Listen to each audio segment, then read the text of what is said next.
어떠했는지 한번 인터뷰를 해가지고 들었으면 좋았을 뻔했다, 그런 말을 했어요. 잊어버리지 않으면 내년에는 좀 해볼까 싶고요. 여기도 그런 얘기를 하실 만한 분들이 몇 분 계시네요. 예. 권사님 가능해요? 권사님 힘들죠? 예. 예. 광복이라는 말, 우리가 광복절 그러는데, 혹시 우리 젊은 부모님들, 자녀들이 아빠, 엄마, 어린이날은 알겠는데, 어버이날은 알겠는데, 광복절에 그 광복은 무슨 뜻이에요? 그러고 물으면 대답해 주실 수 있겠어요? 속으로 대답하세요. 예, 그 광복절, 그 일제 억압으로부터 우리가 자유를 얻고 해방된 그날이다라는 설명은 가능하겠죠.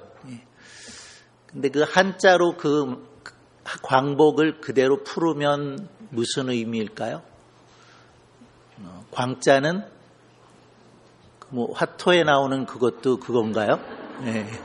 하여튼 그 빛광자죠. 그리고 복은 다시라는 의미의 다시복. 그러니까 그거를 풀어서 얘기하면 광복은 다시 되돌아온 빛, 되찾아온 빛, 이런 의미를 가지고 있는 거고요. 광복절은 빛을 다시 찾은 날이 되는 거죠. 빛을 다시 찾았다는 얘기는 이전에는 어둠이었다는 거예요. 그러니까 일제의 억압을 받던 그 36년이라고 하는 세월은 우리에게 있어서, 우리 모두에게 있어서 어둠이었는데 다시 그 빛을 얻게 된, 빛을 다시 찾게 된 날이 8월 15일 광복절이다, 그렇게 말할 수가 있겠습니다. 우리에게 있어서 이 광복절은, 일본으로부터 해방된 이 날은 우리가 군사력을 키워서 또 힘을 길러서 획득한 날이 아니에요. 그런 의미에서 다시 빛을 찾게 된 이 광복절 해방은 믿음을 가진 우리로서는 하나님의 은혜다라고 고백할 수밖에 없겠습니다. 그래서 오늘 이 날을 우리는 광복절 감사 예배로 하나님께 예배를 하게 되는 것이지요. 2차 대전이 있었고요. 그 2차 대전은 연합군의 승리로 끝이 났습니다. 일본이 연합군에게 무조건 항복함으로써 우리가 해방을 얻게 되어졌던 것이고요. 1945년 8월 6일에 미국은 역사상 최초로 일본 히로시마에 원자탄을 떨어뜨렸습니다. 그리고 8일 후에 일본 천황이 항복을 선언하면서 전쟁이 막을 내리게 된 거죠. 그래서 우리나라가 1945년 8월 15일에 마침내 36년의 억압 기간을 끊고 자유를, 그리고 해방을 얻게 되어진 것입니다. 2차 대전이 끝나고 나라가 독립되어진 나라들, 그 나라들이 무려 147개국이나 된답니다. 147개국이 그 어느 나라인가, 우리는 일본이었지만 그 어느 큰 나라들에 의해서 식민지로 있었는데 2차 대전이 끝나면서 147개국이 독립국가가 되었다는 거죠. 대개는 우리나라와 엇비슷한 나라들이었을 것이다 라는 생각을 해보실 수 있겠죠. 가난한 나라였을 거예요. 힘이 없는 나라였기 때문에 힘있고 강한 나라들의 지배를 받다가 그 시대적인 어떤 요청에 따라서 나라가 자유를 얻고 독립을 하게 되었다는 것인데요. 그 147개 나라 가운데 146개 나라는 여전히 힘없고 가난한 후진국이라고 합니다. 그리고 오직 한 나라, 그 나라는 강한 나라가 됐고 잘 사는 나라가 됐고 세계의 어느 나라에도 그런 일이 없었는데 다른 나라의 도움을 받던, 원조를 받던 나라가 도움을 주는, 원조를 주는 나라가 되었다고 합니다. 어느 나라일까요? 네, 우리나라입니다. 우리나라. 147개 나라가 독립하게 되었는데 그 가운데서 오늘 이 시대에 다른 나라를 도울 수 있는 유일한 나라가 바로 우리나라라는 거예요. 참 좀 괜찮죠? 오늘 기분이 괜찮아야 여기서 끝나도 될 것 같아요. 그죠? 네. 우리가 좀 자긍심을 가질 필요가 있어요. 우리가 잘 못하는 1등 하는 것도 꽤 많지만 잘하는 1등도 제법 많아요. 그러니까 우리가 이 대한민국의 국민이라는 사실을 자랑스럽게 여기고 또 자긍심을 가지고 살아갈 수 있으면 좋겠다라는 생각을 해보게 되는데요. 1960년대 당시에 우리나라 국민소득은 68달러였다고 그러네요. 방글라데시하고 거의 엇비슷해서 그 당시 세계에서 끝에서 1등, 2등, 방글라데시하고 두 나라가 끝에서 1등, 2등 했었다고 그러는데 올해 우리나라의 국민소득은 1인당 27,633달러. 최근에 제가 검색해 봤더니 그렇더라고요.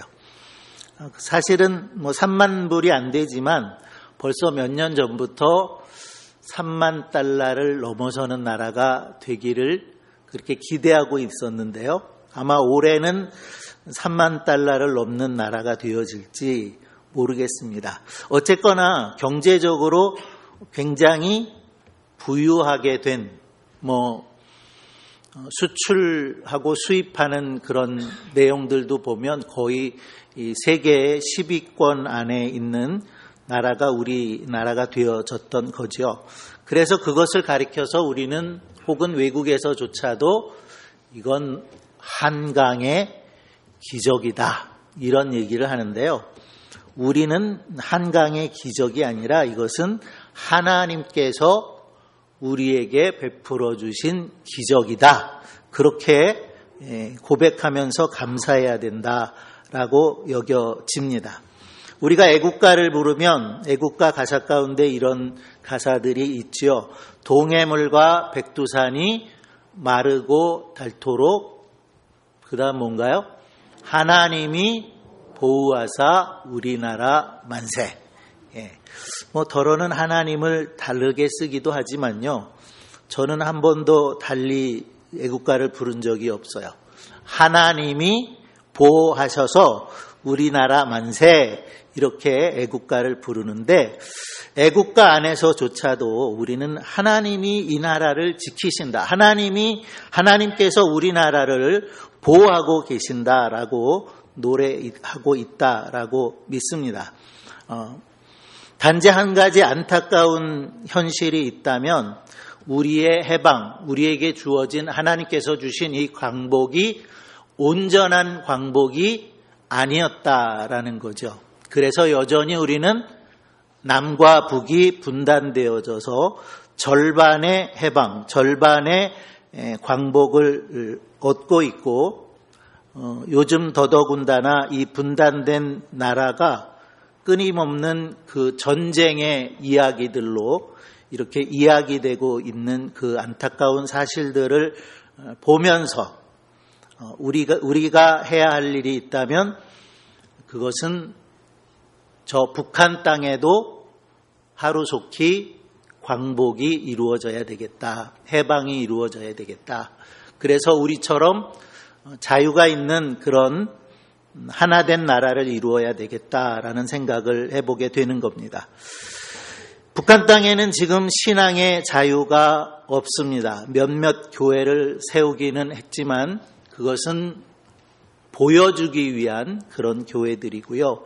실질적으로는 신앙의 자유도, 언론의 자유도, 통행의 자유도, 거주의 자유도, 그 어떤 자유도 북한 땅에는 없기에 그 북한 땅에 속히 자유가 주어질 수 있기를 위해서 기도해야 될 책임이 우리 남한 교회들에게 있다라는 생각을 해보는데요.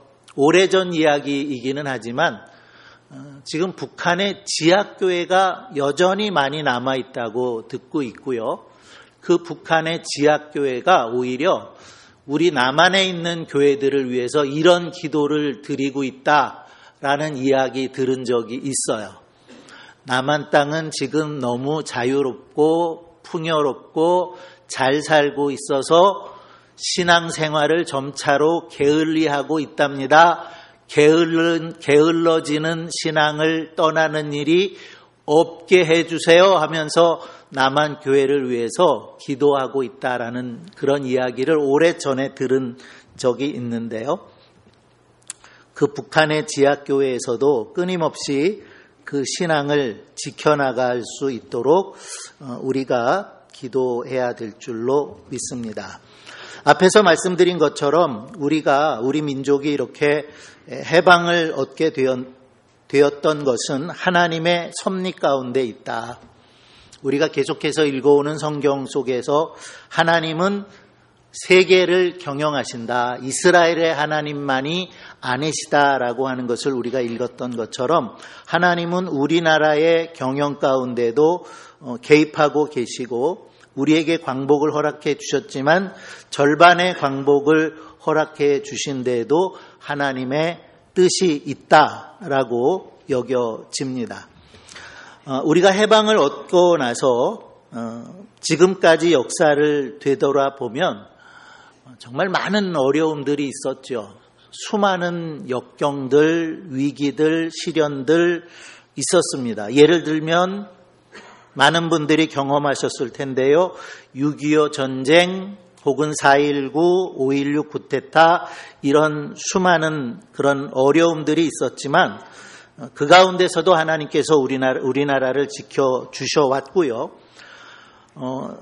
어디에 있는지도 알 수 없었던 우리나라 코리아는 88년 서울 올림픽을 개최하면서 세계의 많은 나라들에게 한국이라고 하는 나라, 코리아라고 하는 나라를 알리게 되었고 또 매우 짧은 기간이었지만 경제 부흥을 일으켰고 또 민주주의가 성공한 나라라고 우리나라가 이야기되고 있다는 것을 우리는 볼 수 있는 거죠.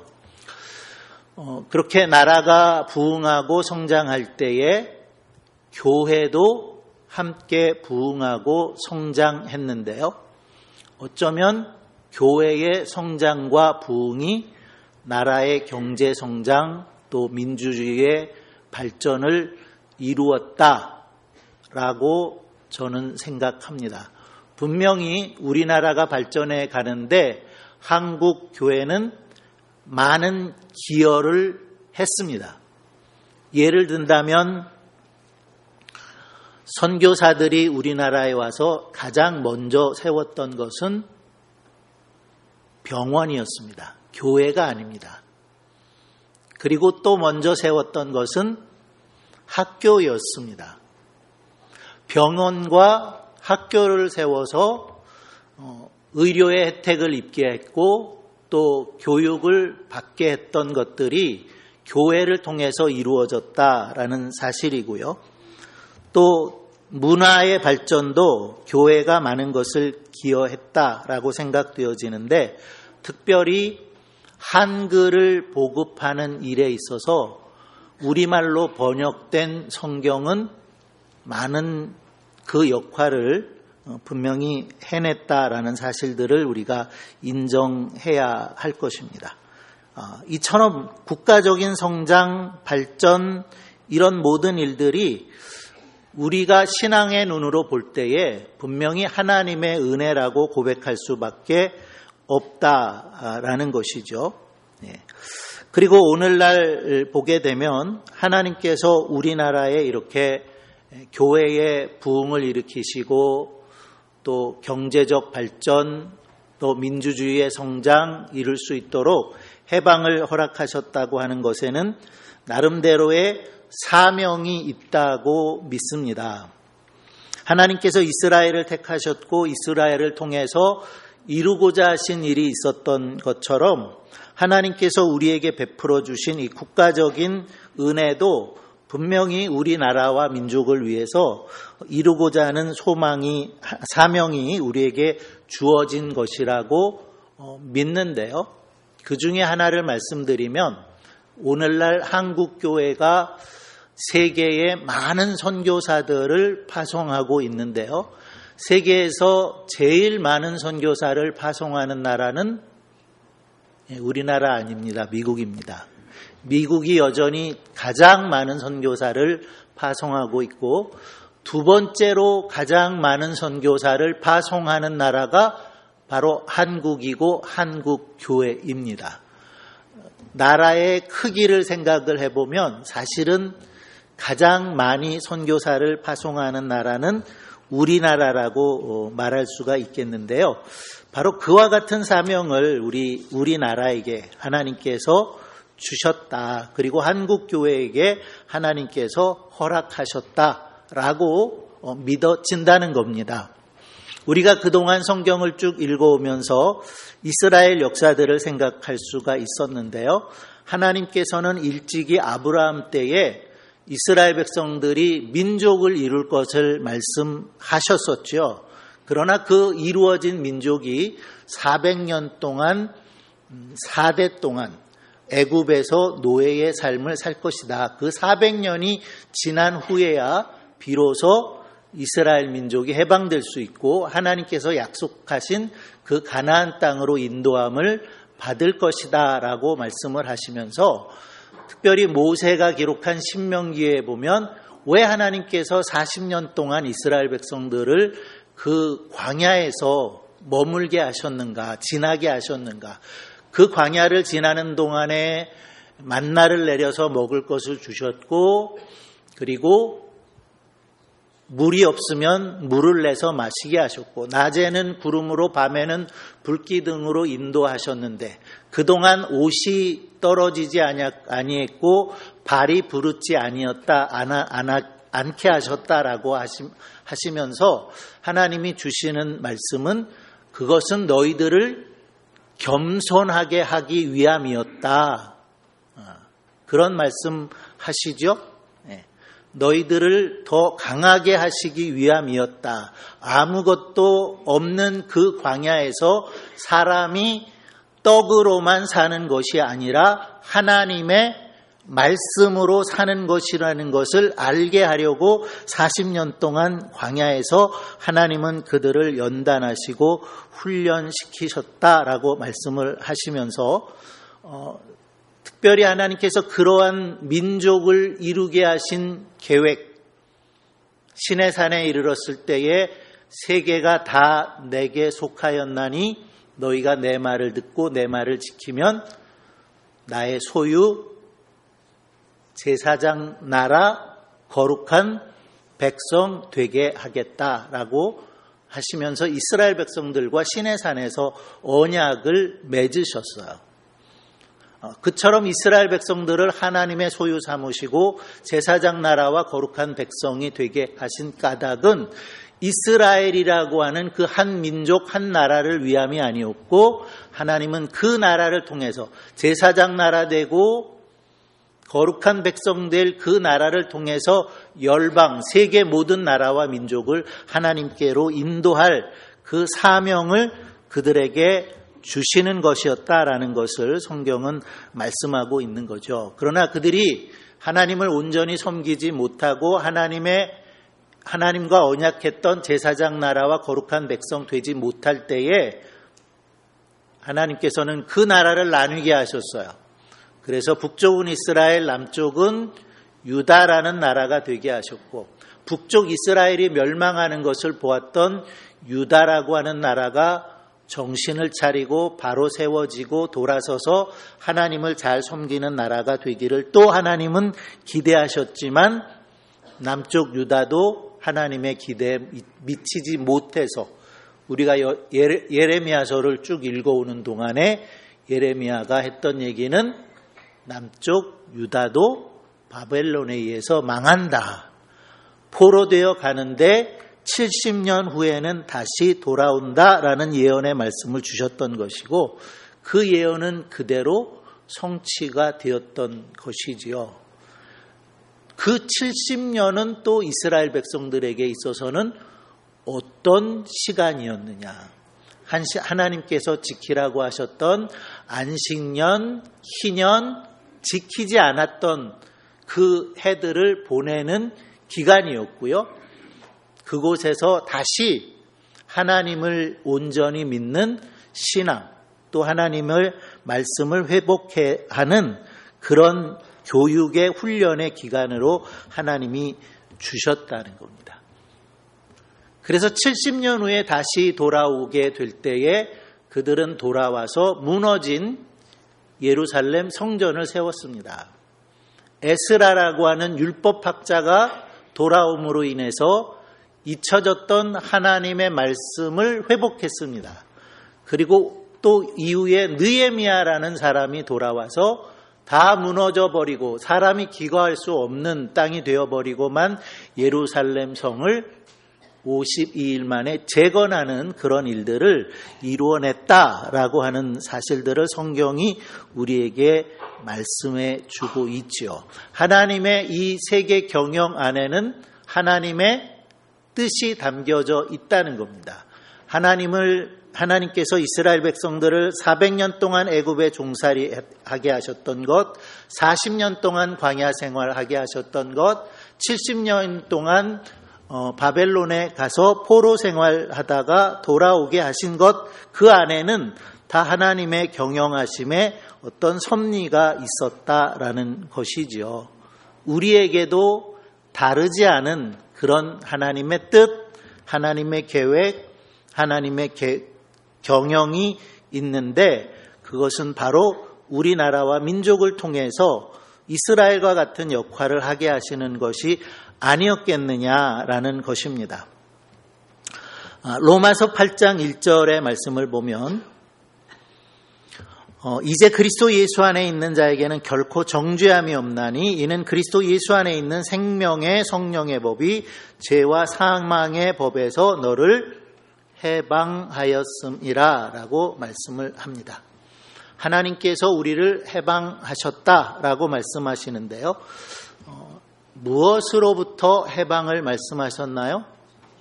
두 가지를 말씀하셨죠. 죄로부터 그리고 사망으로부터 우리가 해방되어질 것을 하나님은 말씀하셨고 그 죄로부터 해방 또 죽음으로부터의 해방은 예수 안에 있는 생명의 법, 생명의 능력을 통해서 우리가 죄로부터 그리고 죽음으로부터 노임을 받게 된다라고 말씀하셨습니다. 예수 그리스도의 십자가의 사건을 통해서 우리가 아까 202장 찬양 불렀던 것처럼 보혈의 능력으로 우리는 죄를 씻음받을 수 있었던 거고요. 죽음도 더 이상 우리에게 두려움이 되지 않고 오히려 요한계시록에 말씀하시는 것처럼 죽음조차도 우리에게는 복이 되어진 것입니다. 아멘 되시겠어요? 네. 사도 바울은 이런 고백을 하죠. 차라리 내가 담대히 원하는 바는 몸을 떠나 주와 함께하는 그것이다. 네. 죽어서 주님과 함께하는 것, 내게는 더 이상 죽음은 두려움의 대상이 아니다. 죽음은 주님께로 가는 것이고 주님과 함께하는 것이다 라고 사도 바울이 고백을 했다는 것입니다. 그렇기 때문에 그 사도 바울이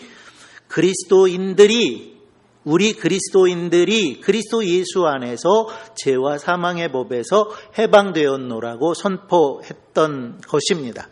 그리고 오늘 읽어주신 말씀 속에 보면 그리스도께서 우리로 자유케 하려고 자유를 주셨다라고 말씀하셨고 형제들아 너희가 자유를 위하여 부름을 입었다라고 말씀하셔서 주님이 우리 가운데 오신 것은 우리를 자유하게 위해서 오셨다라고 사도 바울을 통해서 말씀하고 있을 뿐만 아니라 예수님도 스스로 말씀하시기를 회당에 들어가셔서 이사야서를 펼치시고 읽으셨었죠. 이사야 61장에 있는 말씀을 예수님이 읽으셨는데요. 그 내용은 이런 것이었습니다. 여호와의 신이 내게 임하셨으니 여호와께서 내게 기름을 부으사 이는 가난한 자에게 아름다운 소식을 전하게 하심이라. 나를 보내사 마음이 상한 자를 고치며 포로된 자에게 자유를, 갇힌 자에게 노임을 전파하며 라는 말씀을 읽으셨어요. 그리고 이 말씀을 다 읽으신 다음에 오늘 이 말씀이 너희에게 응하였다, 이루어졌다, 성취되었다라고 예수님이 말씀을 하셨습니다. 예수님이 이 세상에 오셔서 포로된 자에게 자유를, 갇힌 자에게는 노임을 주시기 위해서 오셨다. 그리스도께서는 우리로 하여금 자유케 하려고 자유를 주셨고 우리 그리스도인들, 그리스도 안의 형제자매들은 자유를 위해서 부르심을 입었다라고 말씀을 하고 있다는 거죠. 자유하시나요? 죄로부터 자유하시나요? 죽음으로부터도 자유하시나요? 감사합니다. 주님은 또 이렇게 말씀을 주셨죠. 다시는 종의 멍에는 매지 말아라. 하나님께서 우리에게 이처럼 자유를 주셨는데 다시 죄의 멍에를 매지 않도록 굳세게 서라고 하셨고요. 또 한 가지는 자유를 육체의 기회로 삼지 말아서 오직 사랑으로 종 노릇하라 그랬어요. 사랑으로 종 노릇하는 것도 뭡니까? 자유예요. 우리의 육체를 가지고 마음대로 살아간다면 그것은 자유가 아니죠. 그것은 방종이고 방탕입니다. 그러나 우리의 육체를 가지고 사랑으로 그리고 믿음으로 서로 종노릇하는 것은 우리를 부르심, 그 자유를 위해서 우리를 부르심의 주님의 뜻이다라는 거죠. 우리가 자유하되 사랑 안에서는 서로 종노릇할 수 있는 그런 성도들이 다 되시면 좋겠습니다.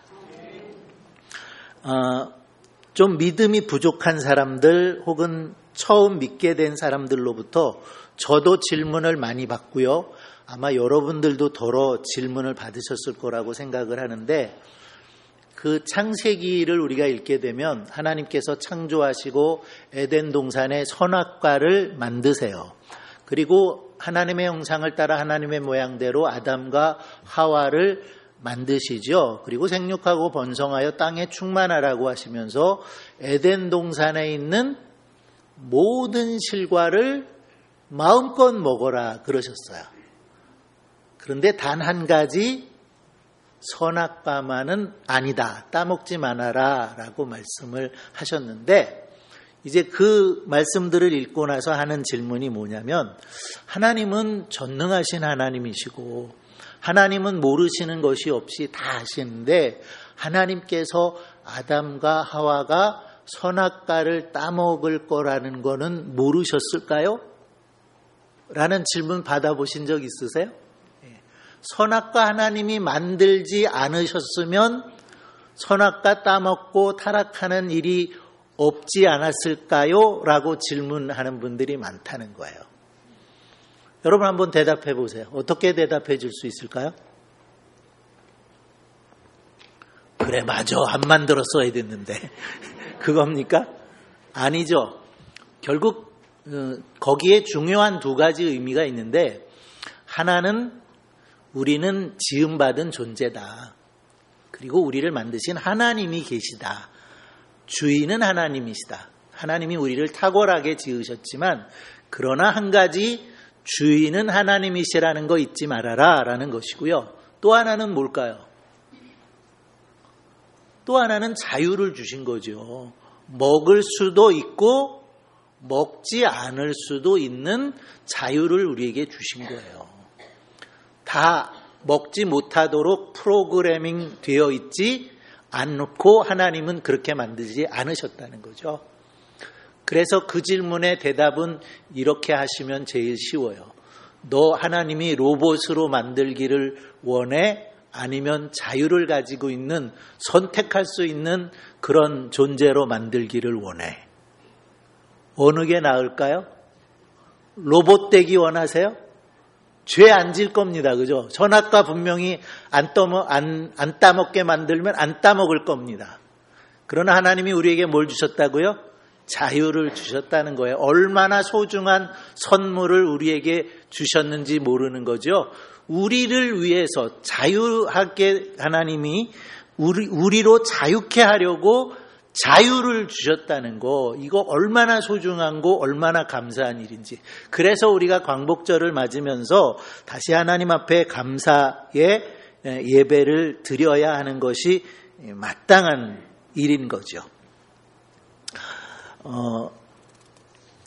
이처럼 우리가 광복을 얻게 될 때 이 자유함을 얻기 위해서 애쓴 분들이 참 많이 계셨어요. 제가 서두에 우리의 힘으로 된 게 아닙니다.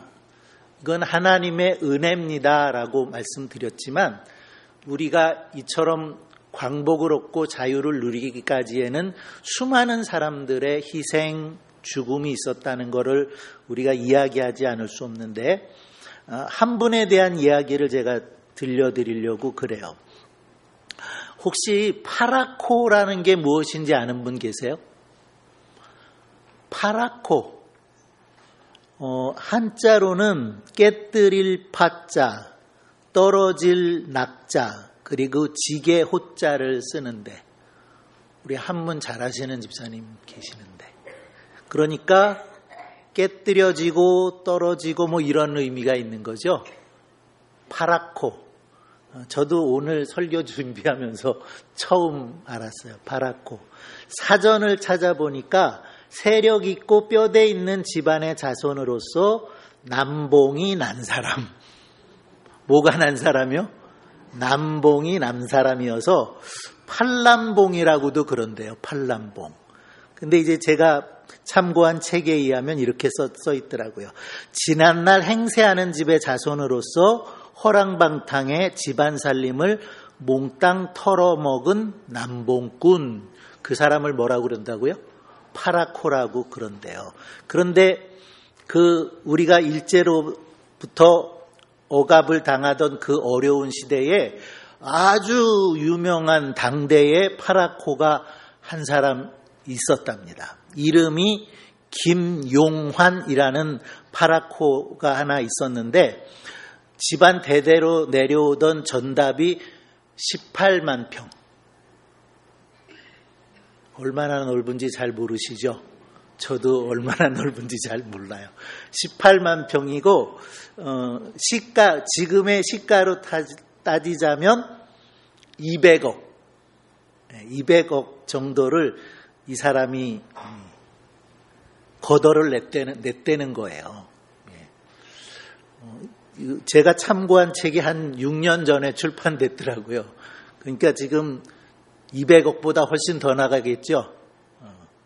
200억이 넘는 그런 가산을 이 사람이 다 노름을 통해서 탕진을 했는데, 안동 사람이었나 봐요. 안동 일대의 노름판에는 이 사람이 반드시 꼈다는 거고요. 심지어는 이 사람이 종선이었던 모양이에요. 그 종선에 이렇게 종갓집에 내려오는 그 문중재산이 있죠. 문중재산도 다 팔아먹어서 노름을 하고 날려버렸던 그런 파라코였는데, 심지어 어떤 일까지 했냐면 딸 하나밖에 없었는데요. 딸을 시집 보내게 됐나 봐요. 딸을 시집 보내렸더니 그 시댁에서 올 때 농을 사오라고 돈을 보냈대요. 그랬는데 이 김용환 딸 아버지가 그 농사오라는 돈까지 훔쳐다가 노름으로 다 탕진을 해버려가지고 결국 딸은 농을 살 수가 없어서 친정에 쓰던 농을 가지고 눈물바람하면서 시집을 갔답니다. 그런 정도의 이 파라코가 김용환이라는 사람이었는데 이 사람이 1946년에 죽었더라고요. 해방 이후에 죽은 거죠. 근데 해방이 되고 나서 진실을 알아봤더니 이 유명한 파라코라고 소문난 이 김용환은 독립자금을 모으기 위해서 파라코 노름꾼 노릇을 했다는 것이고요. 그가 노름에서 탕진했다고 하는 모든 재산들은 독립군에게 군 자금으로 전해졌다라는 사실들이 밝혀졌다는 거예요. 그리고 그가 그렇게 파라코 행세를 했던 이유는 일본 경찰의 눈을 피하기 위한 위장이었고, 그렇게 많은 거금을 그 독립군을 위해서 보냈다는 사실도 놀라운 일이기는 하지만 또 가족들에게도 절대로 자기가 그런 일을 하고 있다고 밝히지 않았던 그 일도 참 놀라운 일이다, 그런 생각이 듭니다. 바로 이런 분이 계셨다는 거예요. 이런 분 있는지 아셨어요? 저 처음 알았어요. 저도 처음 알았는데 해방이 된 이후에 친구가 한번 이런 얘기를 했대요. 이제 광복도 되었으니까 자네가 파라코가 아니었고 모든 재산을 독립운동을 위해서 이렇게 헌신했다는 것을 밝히는 게 어떻겠나, 그런 얘기를 했다고 하는데요. 그가 남긴 말은 당연한 일을 내가 했다. 그러고 1946년에 이분이 돌아가셨대요. 그래도 광복을 보고 가셨으니까 행복한 분이다라는 생각을 해보게 되는데, 이분은 물질을 통해서, 온 재산을 통해서 남봉꾼이라고 하는 그런 오해를 받아가면서도 나라와 민족의 독립을 위해서 그렇게 자신의 물질을 헌신했다는 거죠. 뭐 이분뿐이었겠어요? 어떤 분은 몸으로, 또 어떤 분은 뭐 윤동주 같은 시인도 제가 말씀드리고 싶었는데, 그런 시인은 글을 통해서, 총은 한 방도 쏴본 일이 없겠지만 시를 써서 민족의 아픔을 노래하고 자유를 향한 그런 의지를 표현했던 것 우리가 볼 수 있는데요. 이 김용환이라는 분은 1995년에 생전의 공로를 인정해서 건국 훈장이 추서되었대요. 그리고 그때의 외동딸이 그 훈장을 받게 되면서 서간문을 하나 이렇게 남겼답니다. 그거 읽어드리고 마칠게요. 그럭저럭 나이 차서 16세에 시집가니 청송 마평 서씨문에 혼인은 하였으나 신행날 받았어도 갈 수 없는 딱한 사정, 신행 때 농사오라 시댁에서 맡긴 돈, 그 돈마저 가져가서 어디에다 쓰셨는지, 우리 아베 기다리며 신행날 늦추다가 큰엄에 쓰던 헌농 신행발에 싣고 가니 주위에서 쑥덕쑥덕, 그로부터 시집살이 주눅 들어 안절부절, 끝내는 귀신부터 왔다 하여 강변 모래밭에 꺼내다가 부수어 불태우니 오동나무 3층장이 불길은 왜 그리 높던지 새색시 오만간장 그 광경 어떠할꼬, 이 모든 것 우리 아베 원망하며 별난 시집 사느라고 오만간장 녹였더니 오늘에야 알고 보니 이 모든 것 저 모든 것 독립군 자금 위에 그 많던 천석 재산 다 바쳐도 모자라서 하나뿐인 외동딸 시댁에서 보낸 농값 그것마저 다 바쳤구나. 이런 글인데요. 왜 바쳤어요?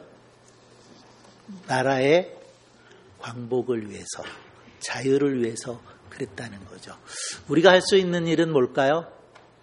우리가 할 수 있는 일은 오늘 말씀처럼 사랑으로 서로 종노릇하는 그 자유, 우리에게 주신 하나님의 귀한 선물이다라고 생각하고요.